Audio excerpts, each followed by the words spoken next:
Good afternoon, keepers of the cash. Happy new comic book day, and today I got a brand new haul and some back issues. We'll go through the back issues first, and then we'll hit the new books.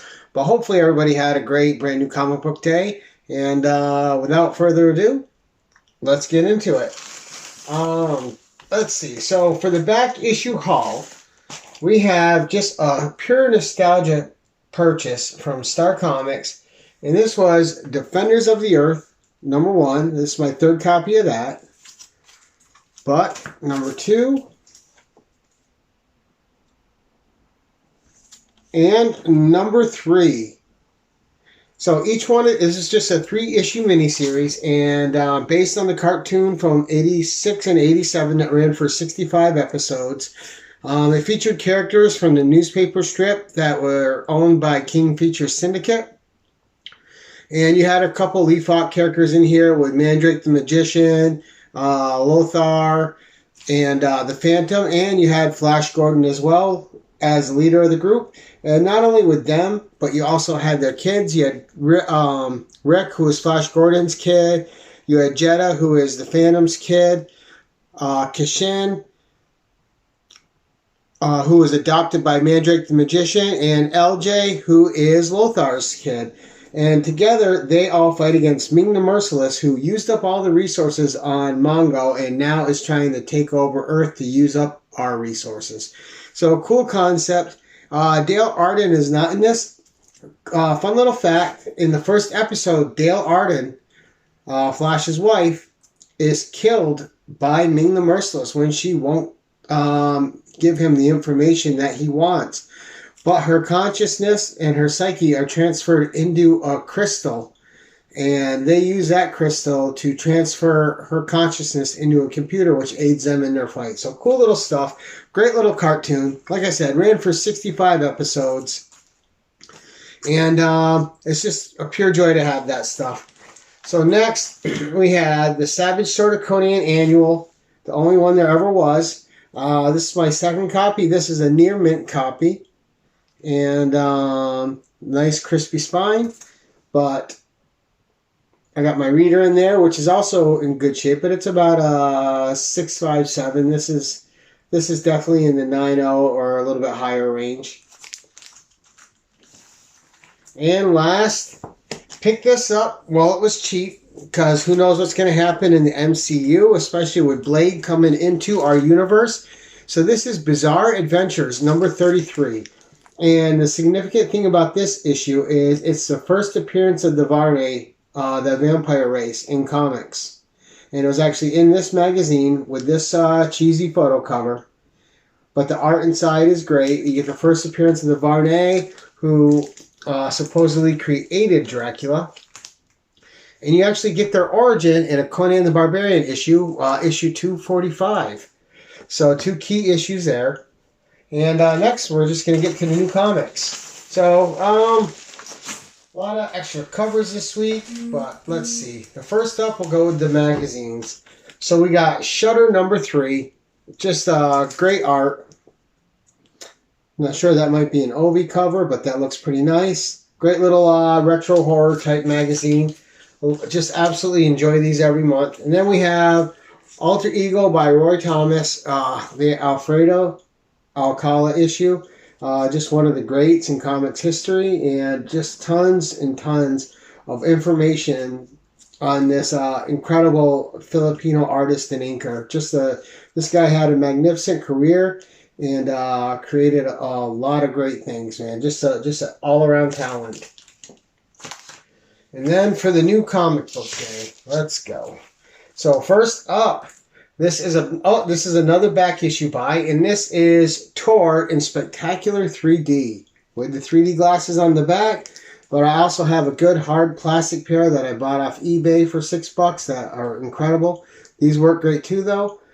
And the 3D in this book, sometimes when you're buying these 3D books, some of them, the 3D is really rough, strains and hurts your eyes right away. The 3D in this book is amazingly done. It's just very detailed, a lot of depth, especially in the caves and caverns and stuff like that. It's like you can see deep, deep in it. It's just the depth of perception in this book, in this particular 3D issue, is just great. And I got it for $1.50. So who could pass it up? Some good Joe Kubert art, 3D gimmick, gotta have it.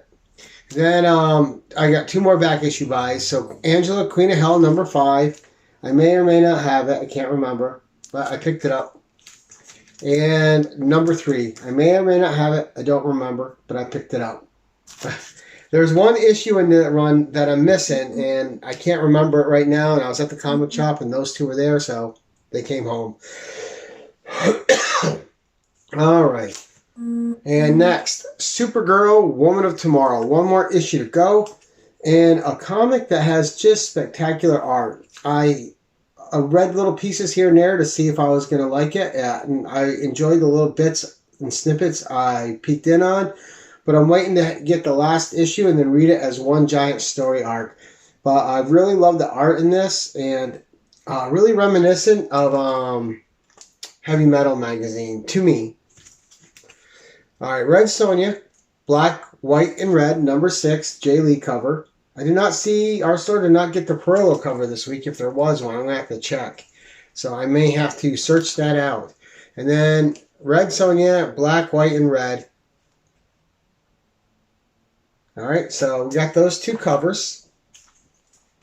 And then we have The Death of Doctor Strange, X-Men, and the Black Knight, number 1. Fantastic cover there. You know, you got Cyclops, Jean Grey, X-23, just a whole bunch. Polaris, Rogue. All right, Strange Academy 15, first appearance of Gaslighter on the cover. And this has been a fun character that they've been introducing slowly over the last couple issues.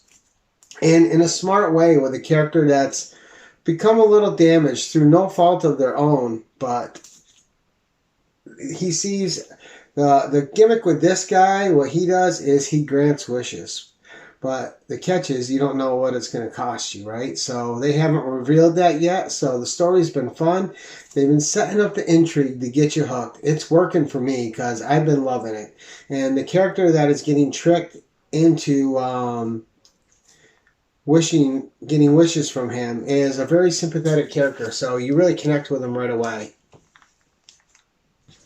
Next up, we have The Silver Coin, number 8. A book that was highly talked about when it first came out and then dropped off everybody's radar. I've really kept enjoying it, so I'm going to keep it going. This is a nice little horror anthology book. Every issue is a different story, and with that, you're getting a different creator with the same artist with different interpretations. It's been a lot of fun. And the reason it's called Silver Coin is there's this one silver coin that keeps finding its way in the possession of people. And after that, all sorts of different horrific things ensue. All specific to the person's circumstances and what they're trying to get out of life. And it is a strange, beautiful creation, horrific, fun, and I still highly recommend this book. For me, it hasn't gone down in quality at all. And I don't know why more people aren't latching onto it, especially all the people that are enjoying indie horror. This is good indie horror. It's definitely a lot of fun. All right, She-Hulk, number 1. You know the drill, yada yada, X-Men comics. Just a gorgeous cover there.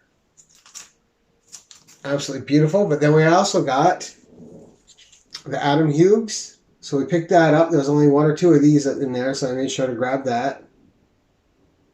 So I can't wait to dig into this and see how much I like it. As you guys know, I'm a big She-Hulk fan, and the original run is one of my favorites. I just love it. Especially the work that Mike Vosberg did on that run. I think is underrated, underestimated, underappreciated, and should be seen by more people. Mike Vosberg did a great job on the She-Hulk run, the Savage She-Hulk. And next up, we have Silk number 1. Fun little cover. Not the best, not the worst I've ever seen, but definitely good. like the perspective a lot. I think the angle is really cool. And then, of course, this one I really like. This is the Lee Inyuk cover.